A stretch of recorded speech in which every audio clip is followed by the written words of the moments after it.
Hello friends and welcome to the channel. आज बात करेंगे रिलेशनशिप के बारे में। रिलेशनशिप में क्या उम्र का डिफरेंस मैटर करता है? Does age difference matter in a relationship? तो देखिए, एज डिफरेंस दो तरह से हो सकता है, जब लड़की की उम्र कम हो लड़के की ज़्यादा हो, और सेकंड होता है कि लड़की की उम्र ज़्यादा है और लड़के की एज कम है। ठीक है, अब दोनों सिचुएशंस को कंसीडर करते हैं।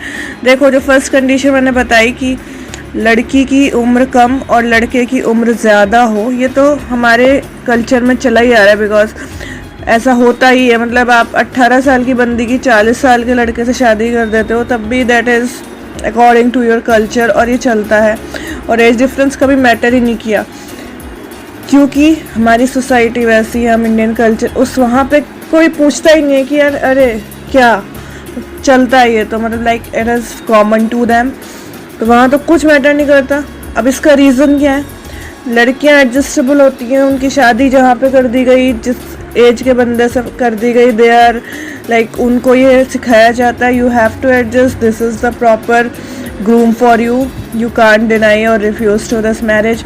कई बार कंडीशंस ऐसी होती हैं, कई बार वो लोग गरीब होते हैं, तो इन दैट केस शादी हो जाती है और कोई नहीं पूछता, बिकॉज हमारी सोसाइटी में लड़कियों को कभी एज दिया ही नहीं गया, उनकी मर्ज़ी पूछी ही नहीं गई। तो वहाँ पे तो एज डिफरेंस वो तो शुरू से सदियों से 17वीं 18वीं शताब्दी से चला आ रहा डिफरेंस है, वहाँ कोई नहीं पूछता।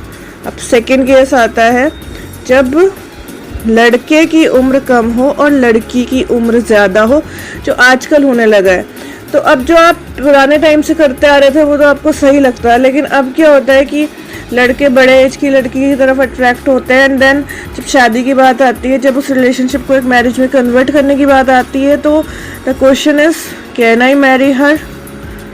तब ये अजीब सा सवाल होता है उनके मन में कि करूं कि ना करूं, बिकॉज लड़के बड़े होते हैं तो हमने सबने देखा है, बट लड़की बड़ी हो और शादी हो जाए ऐसा बहुत ही कम 2-4 केसेस में होता है। लेकिन अब ऐसा होता है क्योंकि तुम हैबिचुअल नहीं हो ना उस फैक्ट के कि आप ये भी कर सकते हैं, तो यू हैव क्वेश्चन कि करूं कि ना करूं। बट तब तुम्हें ये सिचुएशन देखना चाहिए कि जो फर्स्ट केस था वो भी तो चल ही रहा था ना, वाई नॉट दिस केस? हाँ, अगर तुम्हें पर्सनली ही प्रॉब्लम है, तुम्हारा जो कॉन्शियस है वही अलाउ नहीं कर रहा कि तुम बड़ी एज की लड़की से शादी करो, then you should not go for it. Society तो रिफ्यूज़ करेगी, because they will say oh my God लड़की 4 साल बड़ी है, ओ माई गॉड लड़की 10 साल बड़ी है। 10 साल का एज गैप भी आता है जब ये चीज़ें होती है, रिलेशनशिप्स होते हैं, तो बी रेडी फॉर इट कि वो कुछ भी हो सकता है।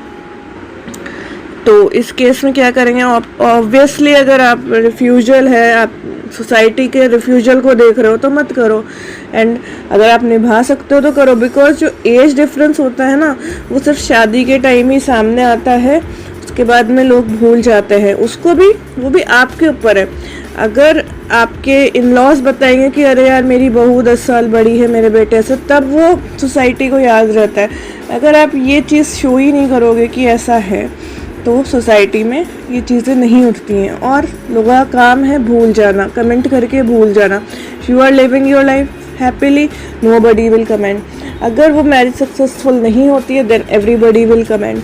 तो आपको पता है कि आपको क्या करना है। दोनों सिचुएशंस हैं, एक के आप हैबिचुअल हो, एक के आप हैबिचुअल नहीं हो, तो सिचुएशंस दोनों सही हैं, कोई गलती नहीं है। If you are accepting each other by heart, by soul, then you should go for that relationship, otherwise you can quit anytime. Thanks for watching the video. Like, share and subscribe the channel. See you all in next video. Love you all. Bye bye.